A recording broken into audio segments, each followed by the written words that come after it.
I am so delighted to be amongst a room full of the children of God.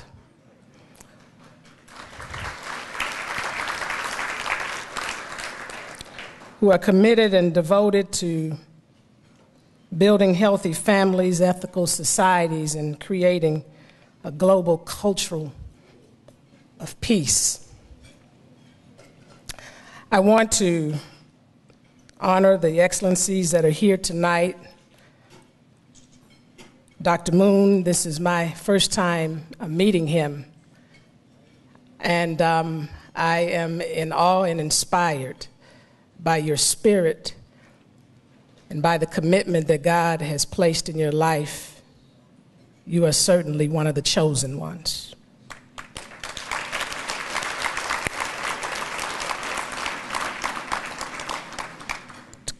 To the co-chairs, Dr. Schuler, an honor to meet you on tonight as well, and to my good friend, Senator Emanuel Jones, and to all of you wonderful delegates. Let me say that I earnestly believe if my father were living today, his heart would be warmed by the work of this great organization around the world.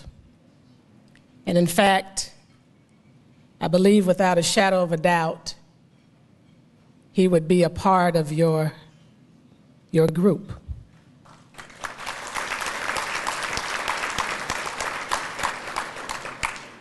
For all he knew was peace.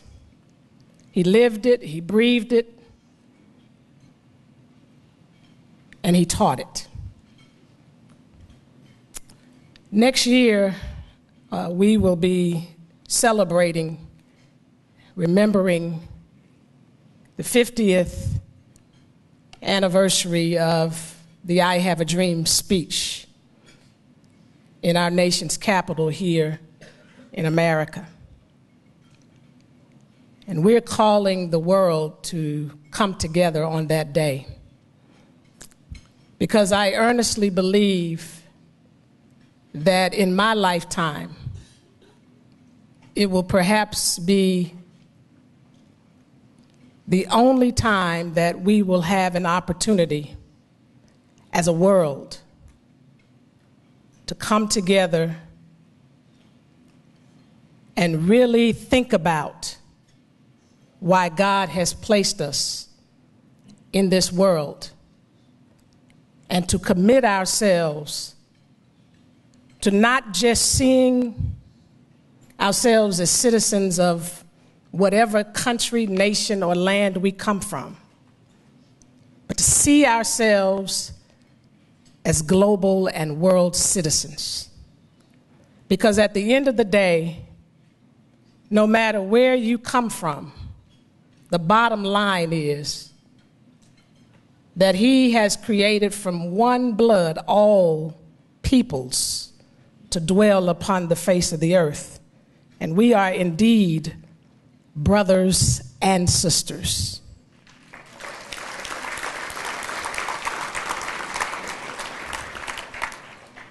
United by one Father.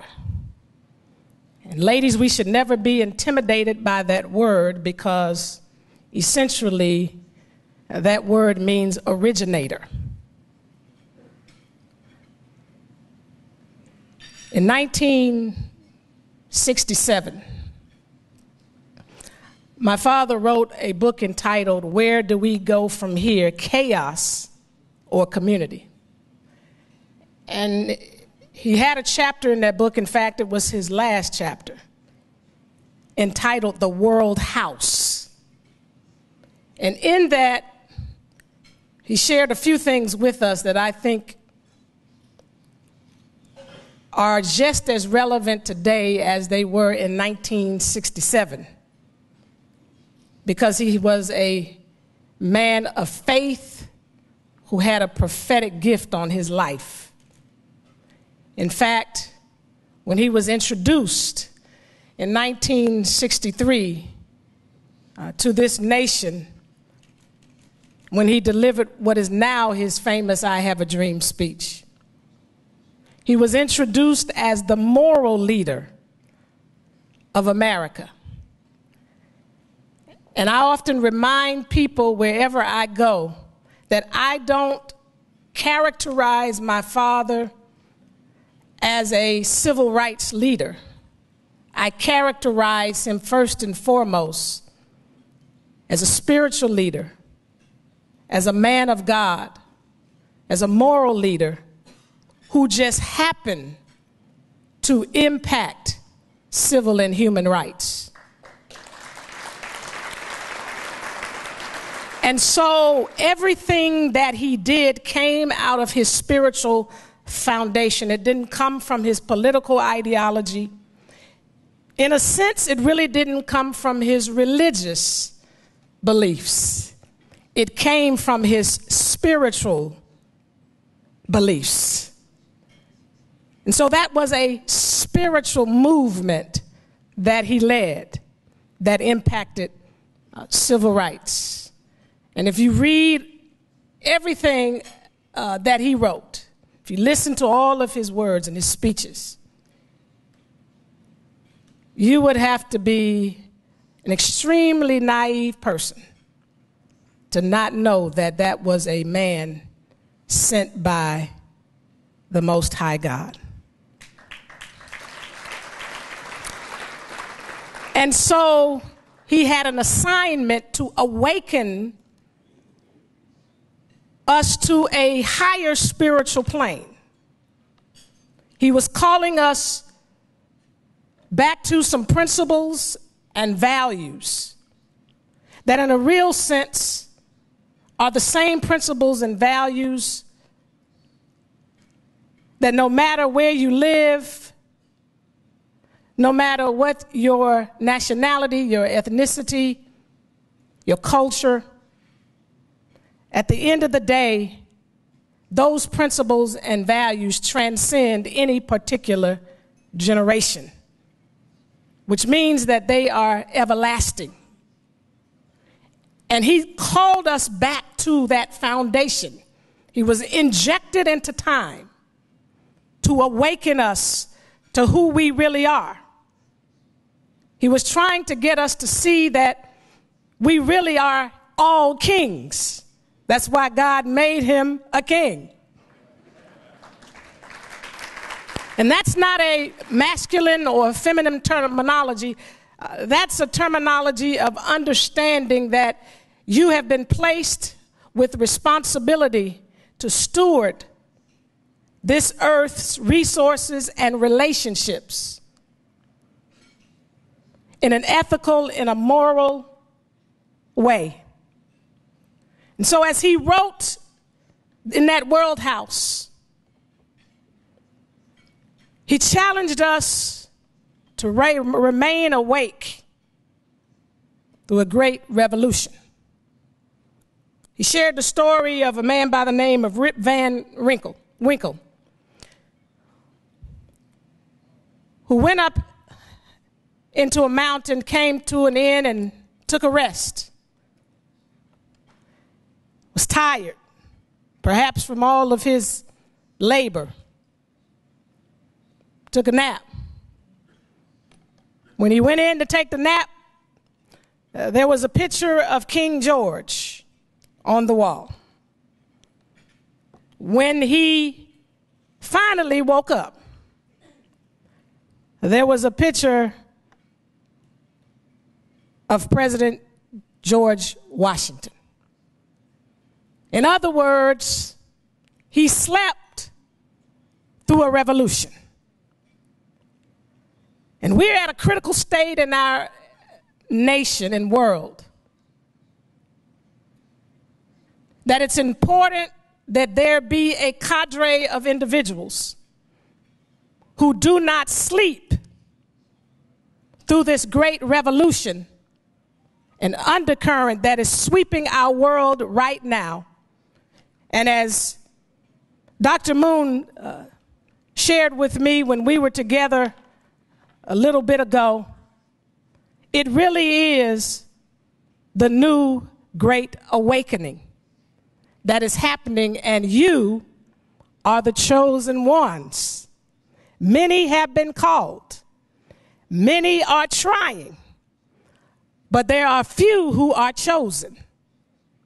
And just experiencing the spirit of your leadership and what is happening in this room and the enormous work that you're doing around the world, I believe that this is a chosen endeavor.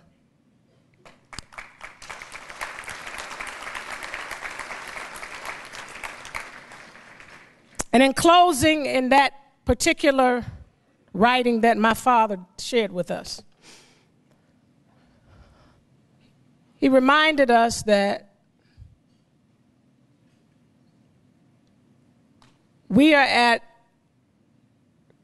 a very critical place in the world, that we must have a radical, underlined by me, revolution of values. That we must rapidly become a person-centered society rather than a thing-oriented society. That people have to be placed back at the center and the core of everything that we do. That the world problems that we're addressing will only be handled and transformed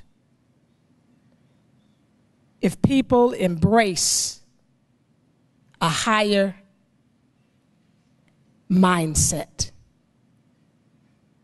It does require a transformation of mind now and a different value system. And so we at the King Center have been, since my mother founded it some 44 years ago, as an institution, the official living memorial,